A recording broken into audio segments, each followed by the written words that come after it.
O Senhor esteja convosco, Ele está no meio de nós. Proclamação do Evangelho de Jesus Cristo, segundo João. Glória a vós, Senhor. Naquele tempo, disse Jesus a seus discípulos: Eu sou a videira verdadeira, e meu Pai é o agricultor. Todo ramo que em mim não dá fruto, ele o corta.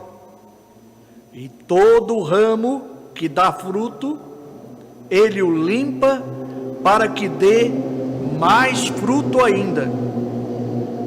Vós já estáis limpos, por causa da palavra que eu vos falei. Permanecei em mim, e eu permanecerei em vós. Como o ramo não pode dar fruto por si mesmo, se não permanecer na videira, assim também vós não podereis dar fruto, se não permanecerdes em mim. Eu sou a videira, e vós os ramos. Aquele que permanece em mim e eu nele, esse produz muito fruto, porque sem mim nada podeis fazer. Quem não permanecer em mim, será lançado fora como um ramo e secará. Tais ramos são recolhidos, lançados no fogo e queimados. Se permanecerdes em mim, e minhas palavras permanecerem em vós, pedi o que quiserdes, e vos será dado. Nisto meu Pai é glorificado, que deis muito fruto, e vos torneis meus discípulos. Palavra da salvação, glória a vós, Senhor.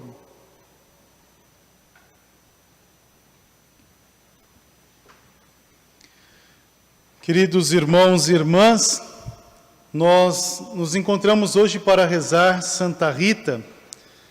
É interessante porque dentro do tempo pascal, o que prevalece é o tempo, porém, quando a gente tem essa oportunidade, nos dá essa graça, podemos até colocar leituras próprias e assim rezar, né? Então hoje nós rezamos como uma grande festa a Santa Rita de Cássia, nossa grandiosa intercessora, e aqui em Mogi das Cruzes, nossa cidade, ela é muito bem celebrada, muito bem amada, muitos devotos.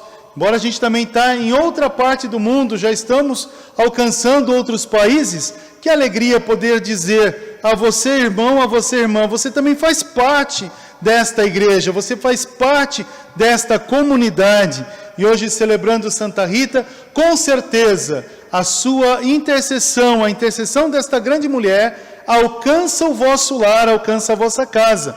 Nós ouvimos pela mesa da palavra, nós escutamos bem, tanto a primeira leitura, que fala da carta de São Paulo aos Romanos, como do Evangelho de João que nós ouvimos. Quais ações importantes nos são dadas? Primeiro, para servir a Deus, nós temos que ter um coração puro e estar unido a Ele. Esse é o primeiro passo. Não podemos servir a Deus por vanglória, não podemos servir a Deus por capricho, não podemos servir a Deus de uma ação mesquinha. Tanto que a primeira leitura, quando Paulo fala, ele deixa bem claro essa ação, que toda a nossa atitude não seja uma ação de vanglória, uma ação mesquinha, uma ação somente de vaidade, mas que seja missão. Essa é a realidade importante que nos é dada, ser missão. Então todo cristão é chamado a ser missão, e assim foi Santa Rita. Se nós pegarmos todo o texto da leitura do Evangelho, quando o Senhor fala, eu sou a videira, vocês são os ramos, quem não está comigo, o meu Pai corta e joga fora, quem está comigo, Ele poda, Ele limpa para que dê frutos. Assim foi Santa Rita. Se a gente observar a vida de Santa Rita, ela que nasce nos meados de 1381, né, ela começa ali, né, em Rocca Portella, que está ali no norte, no centro praticamente da Itália, na região da Úmbria. Ela nasce nessa região, ela tem um nome que não é Rita, seu nome é Margarita. Né? Margherita quer dizer Margarida, e Rita é o abreviar de Margherita. Como o italiano, como nós em português, como eles lá, nós usamos os diminutivos. Nós chamamos de apelido, eles chamam de diminutivo de uma forma carinhosa, então Rita, né, que é o final de Margherita. Né? Então, Rita nasce, né, e depois vai para Cássia, então chamado Rita de Cássia. Em Cássia é que ela vai viver toda essa dinamicidade desde o princípio, ali naquele bairro pertinho de Cássia, do lado, né, praticamente ali embaixo, né, ela começa a viver as ações de Deus. Desde criança, ela nasce numa comunidade simples, o seu pai e sua mãe não são letrados, mas eles eram zelosos e tementes a Deus. É bem bonita a ação dos santos nessa realidade, porque os pais são zelosos a Deus. Ensinam para ela os valores da fé, desde criança. Rita é aquela que é carinhosamente agraciada por Deus. A tradição diz que as abelhas vinham buscar a seiva, a saliva de Rita para fazer mel. Né? Então chamadas abelhinhas de Santa Rita. Rita é aquela que cresce no amor a Jesus Cristo. Tanto que com 13 anos, ela sente esse desejo no coração de se consagrar. Mas ela sabe que dentro de uma estrutura familiar, era importante prevalecer o matrimônio. Então, pela obediência, ela assume depois, mais à frente, o matrimônio por causa do desejo dos pais. Então, dentro de uma realidade, vamos manter segurança em casa. Era assim que era naquela época. E Rita, ela é dada em casamento ao seu esposo, que também era filho de um grande homem da época. Primeiro milagre acontece aí, porque dentro dessa realidade não se casava aquele que é vassalo com aquele que tem poder. Então não se tinha casamento. E ali a gente observa a ação de Deus. Rita reza para que a vida dela seja também um encontro de tranquilidade aos seus pais. E ela encontra o seu esposo. Porém, ali começa o seu martírio. Santa Rita começa a viver o seu grande martírio a partir desse momento. Porque o seu esposo, embora um homem aparentemente justo, se deixa levar pelos temores da vida, pelos tempos que a vida dá. Então era um homem que antes do casamento e durante o casamento não é fiel a Santa Rita. É um homem que é grosso. A tradição diz que ele era grosso, que ele era rude. E Rita incansavelmente reza pela conversão desse homem. Mostra um sinal bonito dentro do Evangelho. E também dentro da primeira leitura, quando São Paulo fala aos romanos, reza por aquele que te faz mal, reza pelos teus inimigos, não tenha medo de rezar. Rita rezou pelo seu esposo e foi tão fervorosa na oração que ela converte o marido a Deus. Mal ela sabia, né? Rita, ela estava fazendo a sua ação e mal ela sabia que a vida para ele estava sendo findada. Né? O seu marido é morto por uma consequência passada de traição. Eles vão e matam o seu marido. E o que acontece, né? Dentro dessa história, ela tem com ele 2 filhos. E é interessante a gente observar bem esta realidade dos seus 2 filhos. Eles são agora educados pelos avós paternos. E o avô paterno, por ser um homem rude e também de guerra, o que faz? Educa os seus netos para que cresçam na guarda para vingar a morte de seu pai. Rita, sabendo dessa realidade, mais uma vez a palavra de Deus se faz presente na vida de Santa Rita. Aquele que está comigo, meu pai o ama e eu o amo. Pede e eu vou te dar. O que ela faz? É uma das preces grandes, porque os filhos já estão se voltando para uma vida libertina, estão ali já com quase 18 anos, né? Um 18, outro 16, estão vivendo essa questão de guarda, e olha para essa realidade e ela diz: eu prefiro, meu Senhor, ver meus filhos mortos, mas entrando aos céus, do que vivos e guardando na carne o peso da morte e os infernos. A gente está em pandemia, não é verdade, meus irmãos e irmãs? Estamos em pandemia. E o que acontece? Rita também esteve em pandemia.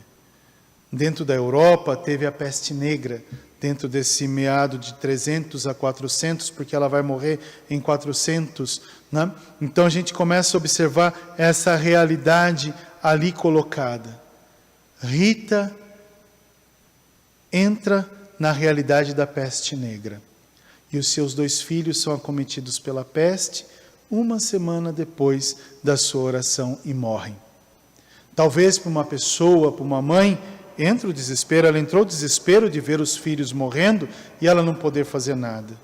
Mas uma ação foi importante para Rita, né? Como mãe e viúva que era, né, que estava, ela pôde rezar pelos seus filhos e pedir a graça da salvação dos filhos. Eles se arrependeram dos pecados e se confessaram antes da morte, receberam os sacramentos e entraram no céu.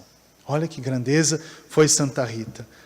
Ela pôde rezar pelos filhos, sabendo dessa hora da morte. Rita rezou pelo seu cunhado, e o cunhado foi salvo. Ela pediu a Deus para que mantesse ele em vida. Olha quantas ações importantes aconteceram na vida de Santa Rita.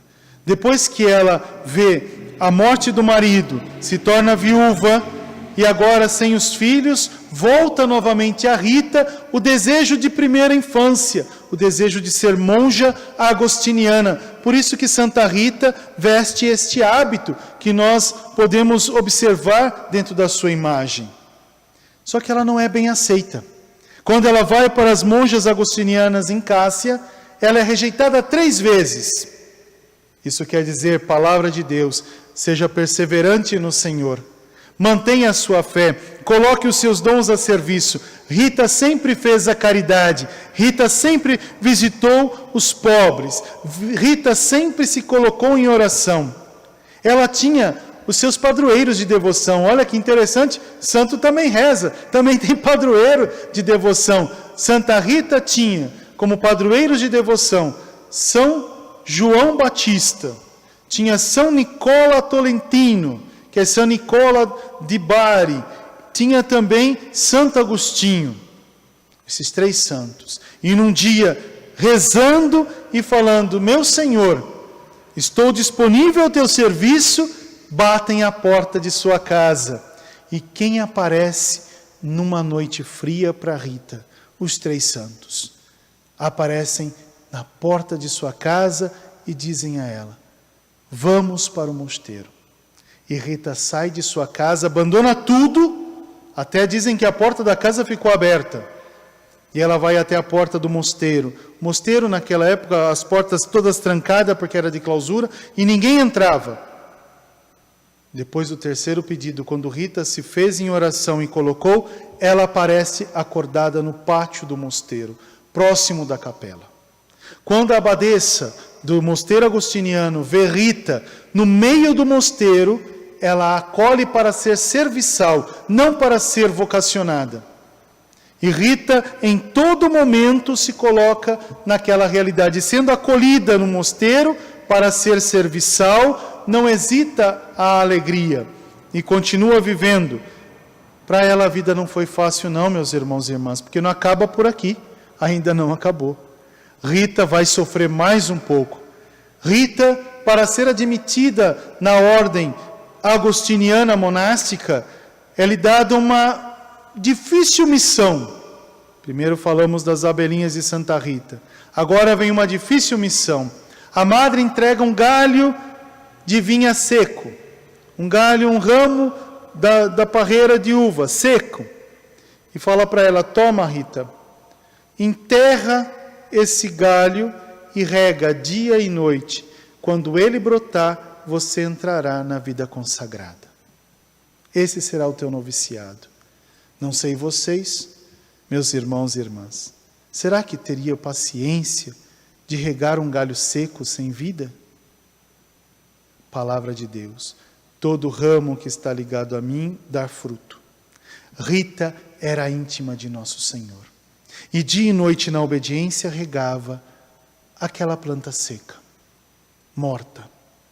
As irmãs do mosteiro tiravam sarro dela, caçoavam. Passado 2 anos, nessa perseverança de fé e de oração, o galho brota. E até hoje dá uvas. É uma parreira de Santa Rita. E essa uva, hoje, o primeiro cacho, a primeira colheita da uva é dada ao Papa. O Papa come a uva da parreira de Santa Rita. Desde, que a gente começa a olhar, desde 1400, lá um pouquinho, 1420, até hoje, essa parreira tem vida e dá vida. Todo ramo ligado a mim produzirá frutos. Rita mostra nessa simples atitude que nós devemos estar muito íntimos de Nosso Senhor pela oração. Ela entra na ordem íntima de Nosso Senhor, ela cultiva o que mais gosta, as rosas. E dentro de uma atitude muito pacífica de Rita, ela rezando, ela pede a Nosso Senhor: Senhor, me deixa participar do sofrimento da tua cruz. Por isso que ela traz o crucifixo em braços, em mãos. Me deixa participar do mistério de sua cruz. São Paulo, completa na minha carne o que faltou no mistério de sua cruz. E ela pede carinhosamente, como um ato de amor: dá, Senhor, concede, se eu for digna de receber um pedacinho do mistério da sua cruz. E ela é agraciada por um espinho da coroa de Cristo. Não é estigma, porque os estigmas são nas mãos, nos pés e no lado. Ela recebe na testa o espinho, uma espinha. E aquilo fere, dói. Segundo os relatos de Santa Rita, doía muito. Cheirava mal, as irmãs tiveram que isolá-la. Cheirava carniça. E ela viveu 15 anos com esse ato de amor que ela pediu a Nosso Senhor. Em nenhum momento ela reclamou. Ela só pediu uma única vez, quando teve uma grande caminhada, peregrinação do mosteiro agostiniano para Roma para o dia santo, para passar na porta santa e receber as indulgências. Ela quis ir também, a abadesa proibiu. Ela estava cometida com doenças e ela tinha essa chaga forte. A abadesa proibiu e ela pediu a Nosso Senhor: Senhor, eu te peço que, se for da tua vontade, tira de mim este sinal só para eu ir até o Papa receber as indulgências. Depois o Senhor pode trazê-lo novamente. Milagrosamente o sinal sai de sua testa. Ela se apresenta à abadesa e caminha com problemas pulmonares, problemas de artrose. Ela vai a pé, de Cássia até Roma. Só para a gente ter uma ideia, para ficar mais fácil a gente saber Cássia, Roma, como a gente vai chegar até lá, é sair de Mogi e chegar em Volta Redonda, indo a pé. E Rita foi, Rita voltou, ficou mais doente, chegando no mosteiro, o que lhe é acometida? Volta novamente o sinal em sua testa. E ela vive com grandes dores mais 7 anos. Foram 7 anos depois da visita que ela teve ao Papa, ela vive um sofrimento maior e encontra os céus. Antes de encontrar os céus, Rita pede à sua irmã que numa noite fria de neve fosse até a sua casa colher do seu canteiro rosas. E a sua irmã fala para ela: Rita, está nevando, não tem rosas nesse período. E ela: por favor, pega a rosa do meu jardim. E quando a irmã vai até a sua casa, encontra no seu jardim os mais belos botões de rosas abertos. Colhe, traz para Santa Rita. Rita recebe, agradece e entrega a sua alma ao céu. Quem não faz parte comigo não tem a alegria da vida, diz a palavra de Deus. E Rita entra na alegria do céu, vivendo na sua vida os mistérios da paixão de nosso Senhor. Por isso que a gente fala da rosa de Santa Rita, porque nesse momento a marca, não um estigma, carinhosamente podemos até chamar, mas não é. A marca de sua testa some, o cheiro de podridão sai do quarto e é exalado de seu corpo um perfume de rosas, para dizer: Rita entrou no céu, Rita entrou na glória de Deus. Durante toda a sua vida, mulher que pediu as coisas impossíveis a Deus e alcançou, porque estava ligada, muito intimamente ligada ao verdadeiro tronco, que a gente chama dessa videira, Cristo nosso Senhor. Que Rita hoje possa nos dar essa alegria. Ela sim soube viver Jesus Cristo mais de perto. Ela sim pôde pedir a Jesus Cristo e Ele concedeu, porque ela vivia a palavra. Diz os textos, os históricos de Santa Rita, que ela fazia muito jejum, que ela rezava bastante, mesmo antes de ser religiosa, como mãe, como solteira, como mãe, como viúva e como monja agostiniana. Uma mulher de fé, uma mulher de oração. Por isso que a gente fala carinhosamente que os santos fazem muito mais movimento quando chegam no céu do que quando estão na terra. Na terra ela ajudou. E uma das ações importantes que aconteceu com Santa Rita, na peste negra, ela cuidou de muita gente. E até falavam, como que ela não pegou a peste negra se ela tocava nos enfermos? O que Rita mostrava uma ação importante era o quê? Ela se colocava no amor, e o amor cura. O amor traz vida. A gente também pode amar. A gente não precisa desafiar. Eu não preciso sair desafiando a peste, a pandemia. Basta eu amar, eu rezar, eu fazer penitência e jejuar. Com certeza Deus vai nos dar o vinho novo. Que Santa Rita interceda por nós. E que a alegria que foi Rita na terra possa ser alegria no céu. Louvado seja o nosso Senhor Jesus Cristo. Para sempre seja louvado.